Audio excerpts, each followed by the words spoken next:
Hello and welcome to Banking Transformed, the top podcast in retail banking. I'm your host, Jim Marous, founder and CEO of the Digital Bank Report and co-publisher of the Financial Brand. Trust in banking hinges on the ability for financial institutions to safeguard identities and keep consumer and business data private, particularly during the account opening and onboarding process.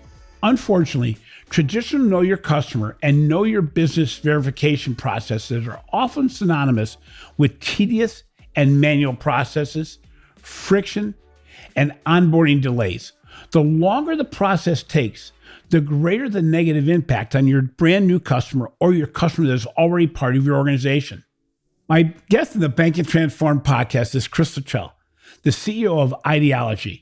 She discusses what can be done to foster trust across the entire customer journey while improving the customer experience for consumers and businesses. New IDology research reveals that unauthorized account openings have increased 21% in the past year, highlighting the impact of the growing cyber fears across the entire customer journey, much more than just an account opening or onboarding. More than ever, trust hinges on the ability for a financial institution to safeguard the identities and keep both the consumer and small businesses' data private.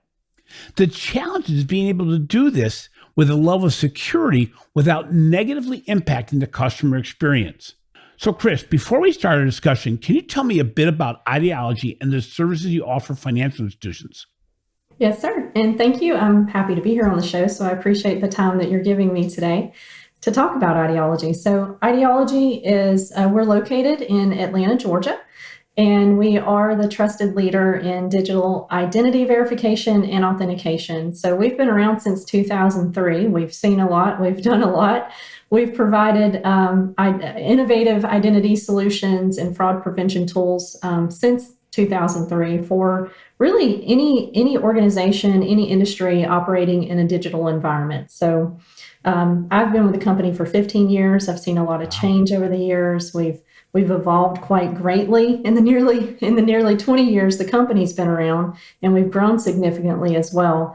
We've had to evolve to many different changes in the industry, new regulations, new fraud vectors, things that have happened along the way. So the thing that I really love about IDology is how we've adapted along the way throughout history of the company to provide these really great solutions that balance deterring fraud with an efficient onboarding experience. We are owned, our parent company is GBG, which is a global identity company, and they really share the same objectives and that we share at IDology, and they operate on a global perspective.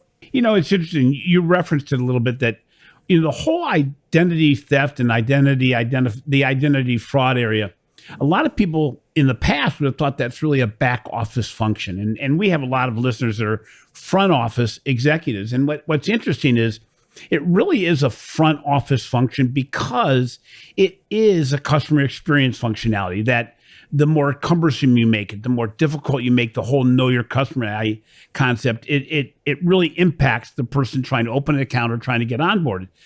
Financial institutions are used to and they're familiar with know your customer, but they may not be as familiar with know your business. Can you talk about the differences between what you consider to be know your customer and know your business? Yeah, for sure. And this is something we're really excited about as well. So most companies, they need to carry out due diligence to identify consumers when they're onboarding a consumer to come on as an account holder. But they also need to carry out a similar due diligence to identify businesses that they're working with. And they do that as a means to fight money laundering and other tax crimes, whether it's a customer that's a business or a vendor that's a business. Really being able to verify that is a valid business is really important.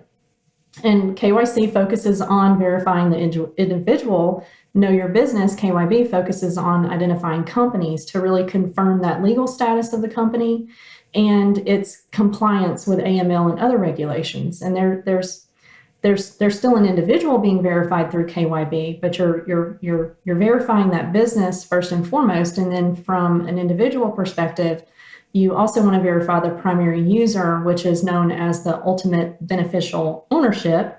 UBO, we'll say UBO for the acronym here. That's really the person that's responsible as a legal representative of the business who will be profiting from the business. And establishing the UBO allows really is revealing who is directly benefiting from that business. So you want to make sure that you've got a true business that's registered, it's in good standing, but you also want to make sure that you're verifying that individual that is the UBO for the business as well. So how big of a problem is identity fraud in the business context compared to what we see in the consumer marketplace? Well, I think that it is a big problem. If you think about banks and fintechs in particular, they've been hit hard by the small to medium sized business lending fraud. Think about what happened during the pandemic with all of the SBA loans, right? There was so much fraud associated with that. And in our studies and some of the research that we've looked at in the U.S. since 2020, there's been a 6.9% increase in small to medium business lending fraud. I actually think it's probably much higher than that. We just probably haven't scratched the surface of it because of what was going on with the small business, with the SBA loans that were out there.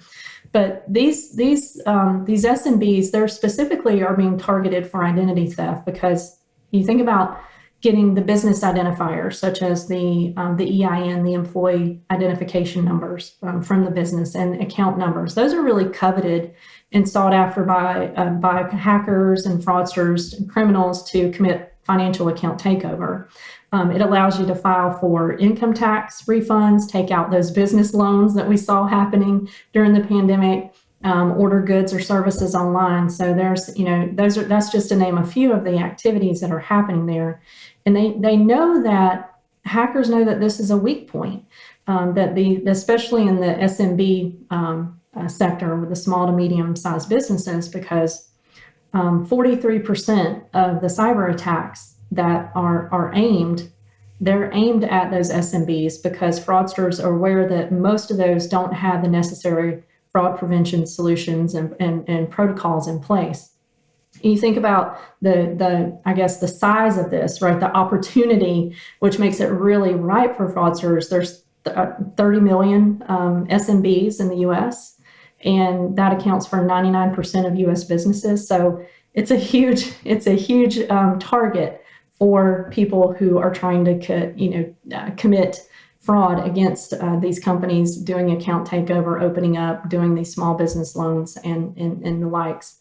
And from a KYB perspective, the majority of financial institutions today still rely on simple Google searches to identify those UBOs, those beneficial owners, to verify annual filings and financial accounts. And there was a study out that we saw from Thomson Reuters that showed that 40% of companies really employ no digital verification at the client account opening. So there's a real opportunity here to improve what's happening and really stop some of the fraud that's also happening in the market. Chris, you're scaring me, because I'm a small business owner. And as you're saying all these things, I'm thinking about the fact that, I don't have the safeguards in place that a big company has. And sometimes you get in your mindset that, why would anybody pay attention to me? But my small business is probably a much better place to hack than my personal accounts, seeing that it's the way into my personal accounts also.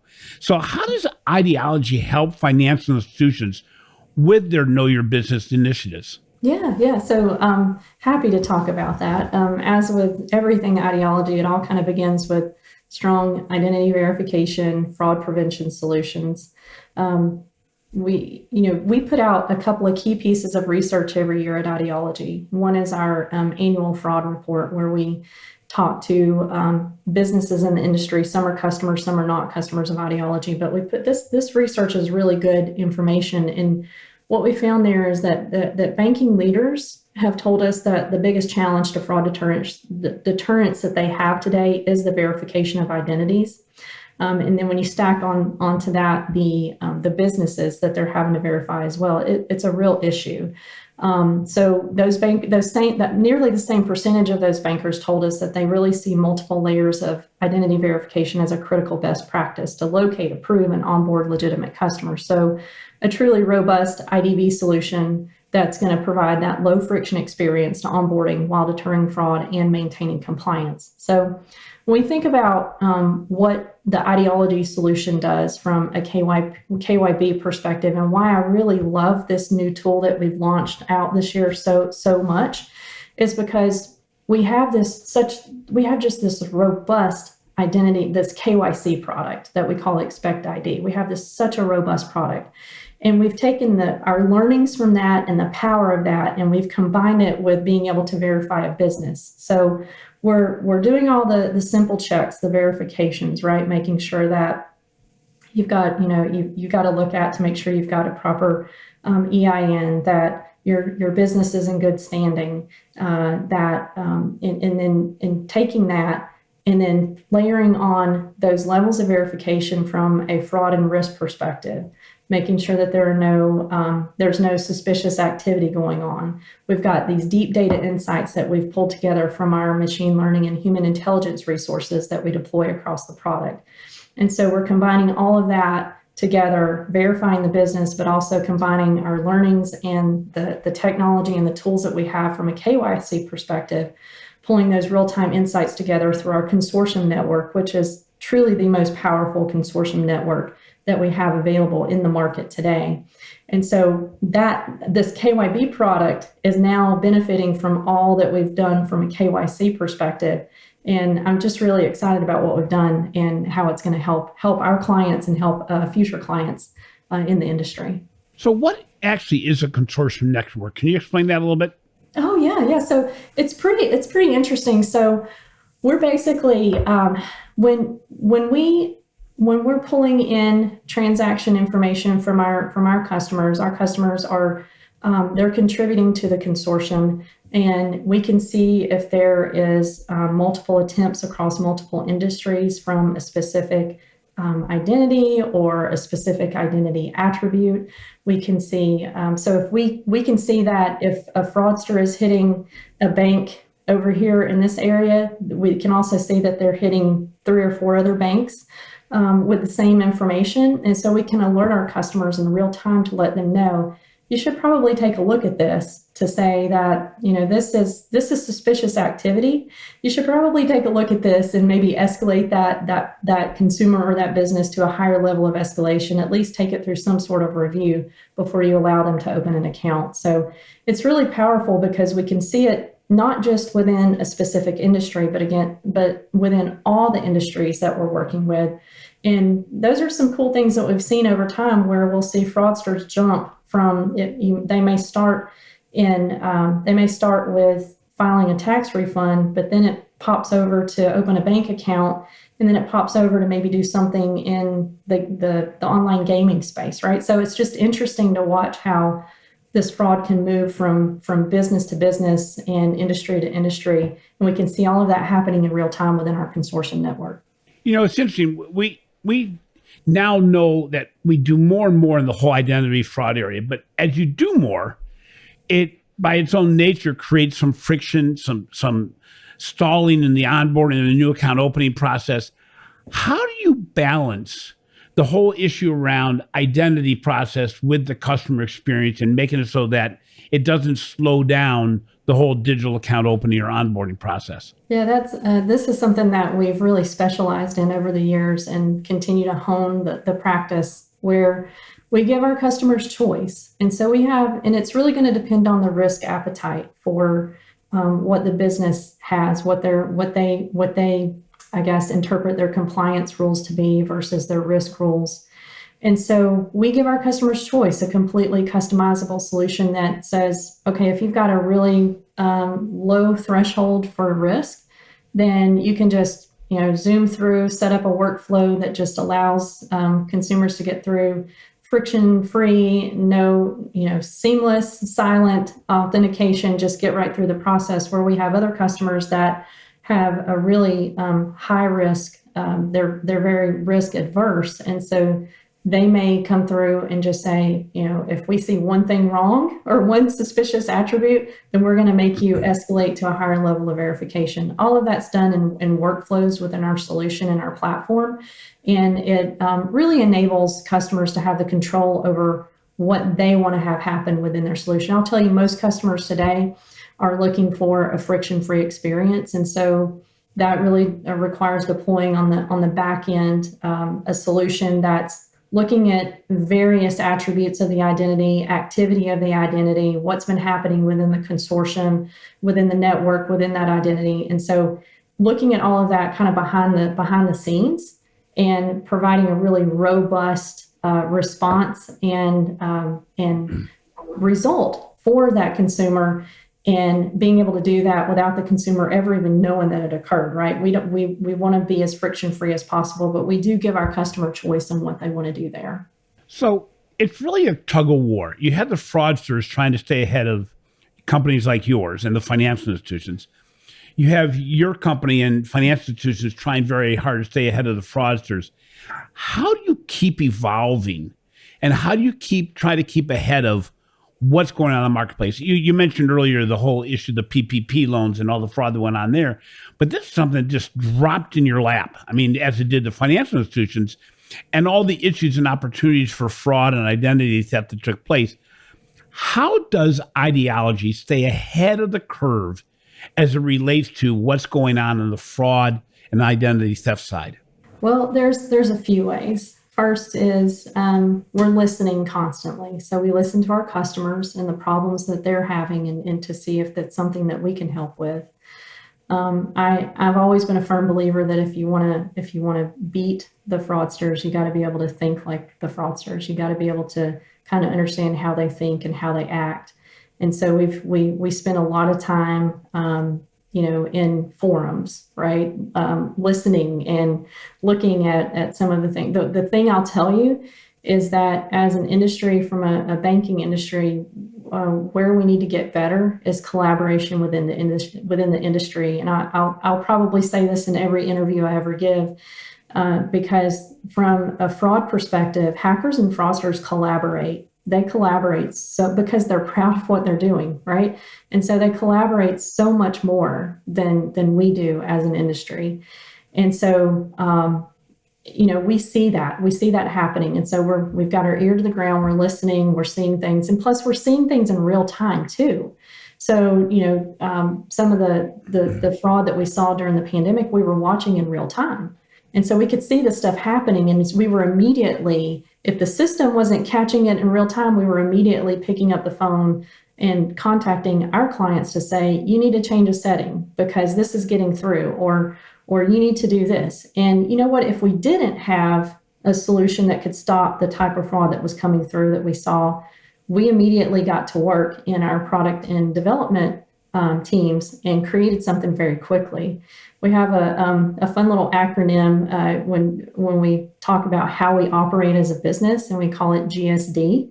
And I'll just say, to be polite, we say get stuff done, but you can replace that S with another term. Yeah. But that's how we operate, and we don't let processes and procedures get in the way. When we know that there is an issue that needs to be resolved, then the teams get right on it. And within, a few days, we can have a new feature or a new setting deployed that stops the fraud that's coming in. So I'm really proud of the team and what they do there. It's interesting. We think about know your customer and the whole fraud prevention process as something happens at account opening. The reality is you really have to monitor the customers, both on a consumer and a small business perspective, throughout the entire customer journey, don't you? It's not something that ends at the onboarding process. It's really something that continues throughout the entire customer journey, doesn't it? Oh, absolutely. Because you think about, you need to make sure that you've got kind of that ongoing transaction monitoring, the AML solution. You've got to make sure you've got that deployed and running properly. But there's a lot of things that can happen after the consumer's been onboarded. You can onboard a legitimate consumer, and then a few months later, they could fall prey to a phishing scheme, right? So maybe they've accidentally given up their username and password, and suddenly a fraudster has access to their account. or there's phishing that can happen. There's call center fraud that can happen where hackers are coming in, fraudsters are coming in and trying to do social engineering so that they can get access to accounts. So you really have to have tools and controls in place every step of the way so that you make sure that you're protecting the account after they've been onboarded as well. So let's say I'm a customer or a small business and something has happened to me that the fraudster got through the network. What is the process and how do you help financial institutions make it right for the customer? Yeah, so I think that the thing that we always that we always make sure that we're impressing upon the folks that we work with, first and foremost, we work directly with our client. We don't work directly with the consumer because we are a product that the banks are using behind the scenes, and so we'll work directly with the banks or our customers to say, this is what we found, and we think you need to take some steps to either review this account or shut down this account. One of the things that we always that I personally always will suggest people do is make sure you're monitoring your credit report. Make sure you freeze your credit report. Make sure that you're taking the steps there so that people can't open up a line of credit in your name or any other type of accounts in your name. So making sure that you are monitoring that on a regular basis. But we work really closely with our customers when we and we have a lot of feedback from our customers too, where they'll say, "Hey, we found some fraud. Can you tell me what you see on this in your system?" And so we'll go back and forth. So there's just a lot of collaboration with our fraud team that we have at IDology and our customers to make sure that we're getting them all the pertinent information that they need to help solve the cases on their side. It's interesting. Fraud is not going away. Oh, no. Identity theft is not going away. So to wrap this up, what do you see as the future of identity theft, identity fraud prevention? And most importantly, what do financial institutions need to do right now to protect themselves and make it so the experience is better for the customer, both small business and consumer? Yeah, so maybe I'll start right there, and then I'll talk about future. But so right now, what companies can do right now is please make sure you've got a really robust solution running in the background. Obviously I'm biased, I'd love for everyone to use IDology. So you really got to make sure that you have a robust solution that can provide the seamless experience that you want, but you can't trade off having a seamless, frictionless experience that can't be a trade-off with fraud, right? You have to be able to still stop the fraud and onboard true, legitimate consumers and businesses with your company. So having those multiple layers of verification, multiple points of escalation, ways to escalate, paths for that, having the ongoing monitoring in the background, it's just having a really holistic approach to looking at that, understanding your customer base. When's the last time you really looked to see how your customers are performing?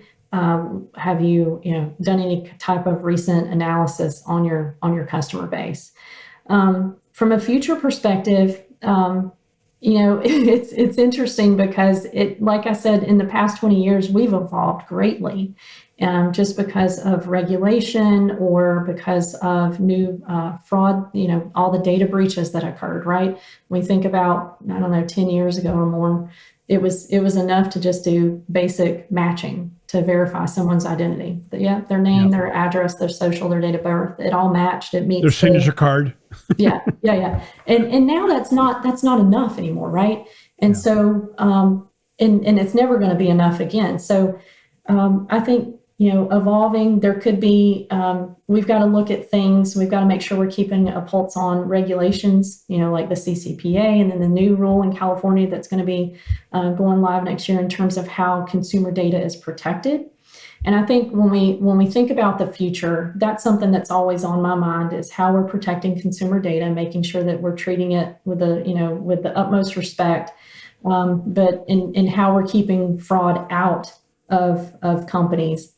And I think the opportunities are just endless. But I do believe, the pandemic really forced most companies to go digital, to go online. We're never going to go back from that again. And so continuing to look at ways that we can onboard consumers in a digital way without a lot of friction, making it a good experience, but making sure you've got that really robust fraud prevention solution in the background. When I think about the future, I really think that it will be very seamless, very quick, but I think that consumers will also have a lot more control over the use of their data. And that's something that we've got to make sure that we're remaining a part of. Chris, thank you so much for being on the show today. I know people can look it up online, but what's the best way to get a hold of the people at IDology and to start the discussion around making a more robust KYC and KYB solution? Yes, sir. So we'd love for you to come visit our website. It's ideology.com, so IDOLOGY.com. You can find out there, you can see ways to contact us. We've got a lot of great white papers. We've got our research report. So some of the research that I mentioned, it's there, and there's some really great data there. So we'd love for folks just to come visit us. And I'm on LinkedIn. People can reach out to me anytime. I love talking to folks. So yeah. Chris, that's a very good point. You bring up about the research and all the white papers and things you've done. I found in researching about your company and getting prepared for this podcast that you have so much data that if somebody's trying to make a case for their institution to make a more robust solution, you give them a lot of tools to make that business case for them. So, I suggest everybody go to the website, if nothing else, no matter who you decide to go with, and learn a lot about how big the problem is and some of the possible solutions out there. Chris, thanks so much for being on the show again. Thank you, Jim. I really appreciate it. Thanks for listening to Banking Transformed, the winner of 3 international awards for podcast excellence. If you enjoyed today's show, please be sure to give our show a 5-star rating. Also, be sure to catch my recent articles on the financial brand and the research we're doing for the Digital Banking Report. This has been a production of Evergreen Podcast. A special thank you to our producer, Leah Haslage, audio engineer, Sean Roll Hoffman, and video producer, Will Pritz. I'm your host, Jim Marous. Until next time, remember, as identity theft becomes more prevalent, financial institutions need to view safeguarding a customer's identity as part of the customer's financial wellness journey.